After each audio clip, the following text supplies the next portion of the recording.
नमस्ते प्यारे बच्चों, आज हम डिस्कस करेंगे ऑब्जेक्टिव वाले क्वेश्चन। अब देखो, पहला ऑब्जेक्टिव है परिमेय संख्या 7/8 का योज्य तत्समक है। अब देखो, योज्य तत्समक क्या होता है? अगर हम 7/8 में ऐसी कौन सी संख्या जोड़े कि वापस 7/8 आ जाए। तो यहाँ पर देखो, 7/8 में मैं 0 जोड़ूंगा तो मुझे वापस 7/8 प्राप्त होगा। तो यही होता है परिमेय संख्या के लिए योज्य तत्समक 0। कौन से ऑप्शन में है? ऑप्शन सी में है। ऑप्शन सी हमारा राइट आंसर हो जाएगा।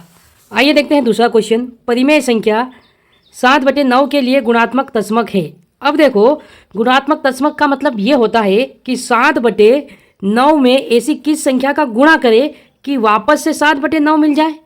तो देखो, यहाँ पर 4 ऑप्शन दिए हैं, तो किसका गुणा करेंगे? 1 का गुणा करेंगे। तो 1 का गुणा करने पर वापस से 7/9 प्राप्त हो जाएगा। तो परिमेय संख्याओं के लिए गुणात्मक तत्समक 1 होता है। ऑप्शन ए हमारा राइट आंसर हो जाएगा। कभी कभी डायरेक्ट भी पूछ लेगा कि परिमेय संख्या के लिए गुणात्मक तत्समक क्या होता है, तो आप याद रखिएगा 1। और परिमेय संख्या के लिए योज्य तत्समक क्या होता है? तो 0 होता है। अब देखते हैं अगला क्वेश्चन क्या है। 2/3 की समतुल्य परिमेय संख्या है। तो देखो, 2/3 के समतुल्य परिमेय संख्या निकालना है, तो यहाँ पर 2/3 लिख लेंगे। अब समतुल्य निकालना है ना, तो देखो समतुल्य निकालना है तो ऊपर भी 2 का गुणा करेंगे तो नीचे भी 2 का गुणा कर देंगे। तो 2 दूनी कितना हो जाएगा? 4 और 3 दूनी 6। ऑप्शन में है क्या 4/6? हाँ है, ऑप्शन सी में है। ऑप्शन सी हमारा राइट आंसर हो जाएगा। समतुल्य परिमेय संख्या निकालने के लिए ध्यान रखना, हम ऊपर जिसका गुणा करेंगे उसका गुणा नीचे भी करेंगे। आइए देखते हैं अगला क्वेश्चन। निम्नलिखित में से कौन सी संख्या अपने मानक रूप में है? अब देखो, मानक रूप का मतलब क्या होता है कि यहाँ पर उसको और काटने पर वो सरल नहीं होगी। तो देखो, ये और कट सकती है। देखो, 0 से 0 कट के और सरल हो जाएगी, ये भी 2 से कट के सरल हो जाएगी, और यहाँ 6/-3 भी 3 से कट के सरल हो जाएगा। लेकिन 1/2 अब और कट के सरल नहीं होगा, मतलब कि ये वाला हमारा मानक रूप में है। ऑप्शन सी हमारा राइट आंसर हो जाएगा। अगला क्वेश्चन है -4/9 प्लस -4/9 का मान है। तो यहाँ पर देखो, इनका हर समान है तो लघुत्तम कितना आ जाएगा? 9 आ जाएगा। और ध्यान रहे, अगर बटे में हर समान है तो ऊपर जैसा है वैसा का वैसा लिख देंगे। देखो, -4 बीच में प्लस है तो प्लस, फिर -4। अब इसको सरल कर लेंगे। देखो, ये -4, इस प्लस का गुणा अंदर माइनस में होगा तो माइनस आएगा, -4। बटे में क्या चल रहा है? 9। अब माइनस माइनस ध्यान रखना जुड़ता है, तो 4 और 4 कितना हो जाएगा? 8। लेकिन चिन्ह माइनस का आता है, ध्यान रखना। और बटे में क्या है? 9। तो इसका राइट आंसर क्या हो जाएगा? -8/9। कौन से ऑप्शन में? सी में है। ऑप्शन सी हमारा राइट आंसर हो जाएगा। देखो, क्वेश्चन है रिक्त स्थानों की पूर्ति कीजिए। पहला रिक्त स्थान है शून्य का व्युत्क्रम खाली स्थान होता है, तो ध्यान रखिए शून्य का व्युत्क्रम नहीं होता है।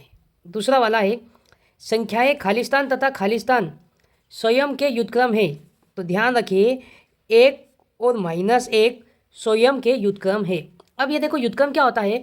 मैं बोलूँ 3 का व्युत्क्रम क्या होगा, तो 3 का व्युत्क्रम उसको 1 के बटे में लिख देते हैं, ये ध्यान रखना। तो 3 का व्युत्क्रम 1/3 हो जाएगा। तो यहाँ 1 और -1 का व्युत्क्रम करने पर वापस वही आ जाएगा। अब देखो, तीसरा खाली स्थान है -5 का व्युत्क्रम क्या होगा, तो -5 का व्युत्क्रम -1/5 होगा। उसके बाद देखो, चौथा है 1/x x बराबर 0 नहीं है का व्युत्क्रम है, तो इसका व्युत्क्रम क्या होगा? देखो, व्युत्क्रम करने पर 1 के बटे में लिखते हैं, और यहाँ पर 1/x का व्युत्क्रम निकालेंगे तो क्या आ जाएगा? x आ जाएगा। तो इसका आंसर क्या हो जाएगा? x आ जाएगा।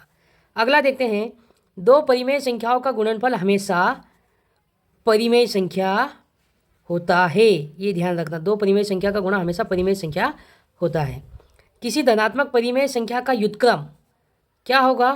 धनात्मक होगा। निम्न संख्याओं का योज्य प्रतिलोम ज्ञात कीजिए। अब देखो, योज्य प्रतिलोम क्या होता है? योज्य प्रतिलोम, योज्य का मतलब होता है जोड़ और प्रतिलोम मतलब उल्टा। तो जोड़ का उल्टा क्या होता है? घटाव। तो यहाँ पर अगर संख्या धनात्मक है तो वो ऋणात्मक हो जाती है योज्य प्रतिलोम में, और अगर ऋणात्मक है तो वो धनात्मक हो जाएगी, और धनात्मक है तो ऋणात्मक हो जाती है। अब देखो, ये संख्या ऋणात्मक है तो इसका योज्य प्रतिलोम क्या हो जाएगा? धनात्मक हो जाएगा, मतलब 17/19 हो जाएगा। अब देखो, 15 का योज्य प्रतिलोम निकालना है, तो ये धनात्मक है तो ये यहाँ पर ऋणात्मक हो जाएगी, ये इसका योज्य प्रतिलोम। ये देखते हैं अब गुणात्मक प्रतिलोम क्या होता है। गुणात्मक प्रतिलोम ज्ञात करना। गुणात्मक मतलब गुणा, और प्रतिलोम मतलब उसका उल्टा। गुणे का उल्टा क्या होता है? भाग होता है। अब ये देखो, 11/15 है, तो इसका गुणात्मक प्रतिलोम निकालेंगे तो क्या हो जाएगा? 15/11, मतलब ये उल्टा हो जाएगा। अब यहाँ पर ध्यान रखना, यहाँ चिन्ह नहीं बदलता है ना।